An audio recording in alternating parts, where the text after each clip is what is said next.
Hi folks, James Lawrence here, and I have a teaching for you. I want to start out reading some scripture, so please do hear this. This will be a short message, and I just want you to hear the scripture because there's some very important points made in it. I usually talk some and then I read a scripture, but I'm going to go ahead and read this. It's from 1 Corinthians chapter 1, verses 10 through 15. And it's Paul speaking, and he said, "Now I beseech you, brethren, by the name of our Lord Jesus Christ, that you all speak the same thing, and that there be no divisions among you, but that ye be perfectly joined together in the same mind and in the same judgment. For it hath been declared unto me about you, my brethren, by them which are of the house of Chloe, that there are contentions among you. Now this I say, that every one of you saith, I am of Paul, I am of Apollos, and I of Cephas, and I of Christ." That last one is the correct one, okay? Is Christ divided? Was Paul crucified for you? Or were ye baptized in the name of Paul? I thank God that I baptized none of you but Crispus and Gaius, lest any should say that I had baptized in mine own name. Paul was making it very clear that he did not want people to look at him as being the one who's, that brought you salvation. Even though he brought many great doctrines and scriptures and so forth that he wrote in his epistles that have taught us many great things that we're so grateful for. Praise God for the Apostle Paul, the Apostle Peter, the Apostle John. Okay, and it's just all such wonderful things that we have in the Bible. But men come along and they actually do want people to see them as being the one who brought them these great doctrines. Well, no one after the canon of scriptures was completed, and we do know that they have been, because John said in his book of Revelation, he said, if any man add to or take away from the scriptures, and he talked about actually the book of this prophecy. But folks, we know that goes for the rest of the Bible. There's not going to be a new revelation that must be written down and become an epistle, a new epistle. No, the Word of God, the canon of Scriptures, is complete. It's called the Holy Bible, Old and New Testament, and we praise God that God gave us that. But there was a man that came along. I'll talk about this one first. His name was Jacobus Arminius. He was born in the year 1560, and he died in the year 1609. So, he was born well after 1,500 years after Jesus Christ, okay, A.D. So, he was born in 1560 A.D. after the death and resurrection of Jesus Christ. But he was staunchly against the Calvinist teaching, John Calvin. Some people also call themselves, I'm Arminian, or I'm of the Arminianist belief system. People who believe in Calvinism, that I'll explain to you now, they call themselves Calvinists.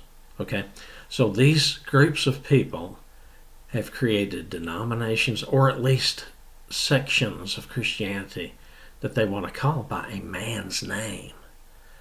There's one man we should call it by, and that's Christ. He called himself the Son of Man and the Son of God. Okay, so he is the one that made us Christians. Okay, that's what we use as the word Christian. And I can't believe that people will, I understand that people have to tell others what their denomination is, but these people go further than that. I'm telling you. Like some people say, I'm a Baptist, or I go to the Assembly of God, but they don't call that as being their salvation. Not many, anyway, that I've ever heard. But they'll just say, this is the belief system church that I go to because they believe in Pentecostalism, or the other church says, we believe in Pentecost, of course, but we don't operate in the gifts of the Spirit in church. Most don't really, even if they're called Pentecostal churches. I know this because I was a youth minister, and in four different Pentecostal churches over an 18-year span. But anyway, and I just didn't see much of that stuff, folks. I really didn't.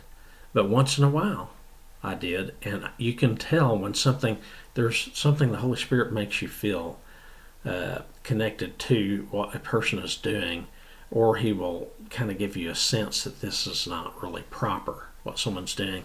So all those things they have to be careful about. But the gifts of the Spirit are spoken of in the Scriptures, so therefore it is a scriptural thing. But I don't want to really get into that. Let me just talk about this predestination thing that the John Calvinist people, the ones who follow him, and they actually do, it's predestination. It means salvation in Christ or eternal hell.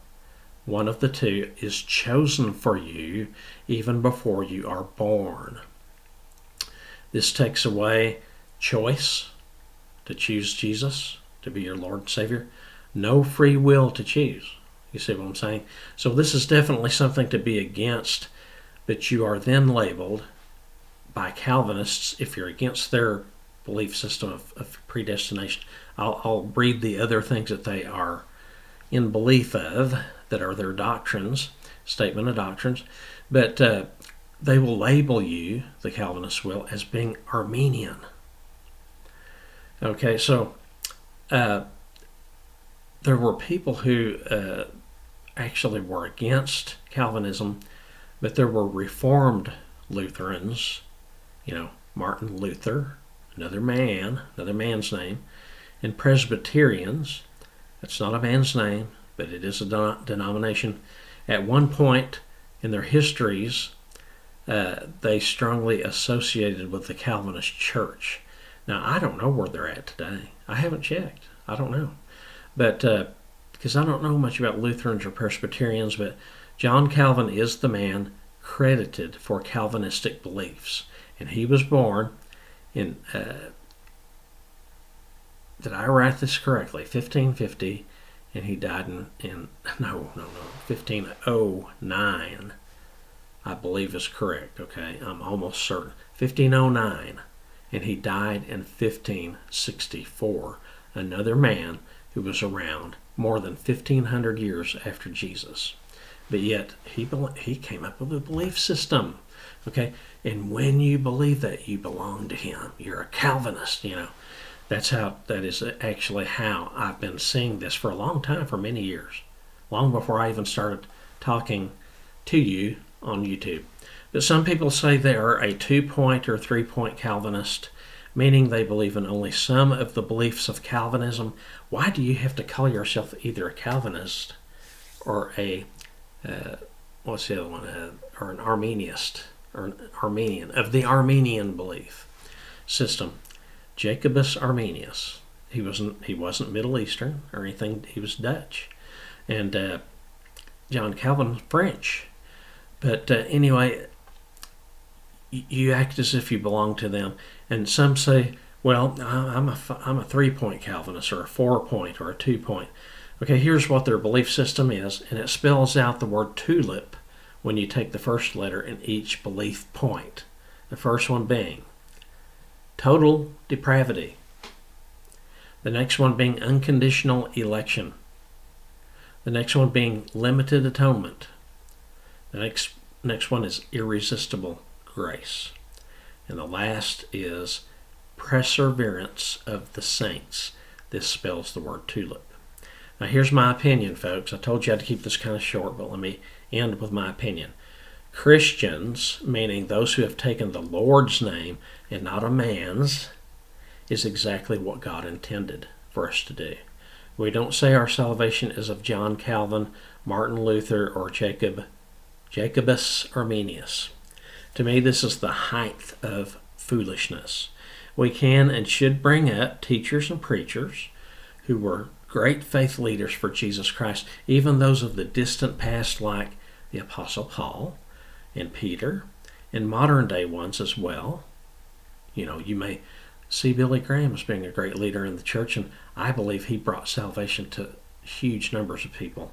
And some people disagree and say, no, he was bad. But see, they do that to everyone like that. And believe it or not, That comes from the atheist camp. They want people to not believe anymore. So they bring up stories about people. I've studied some of these things that have been accused, toward great leaders in our Protestant faith. And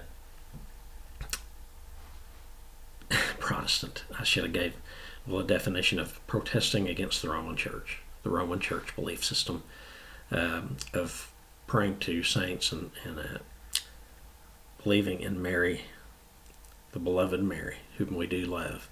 They call her a mediatrix. She is also a mediator between God and man, and that you can gain more grace toward Jesus Christ if you first go through her, and so forth.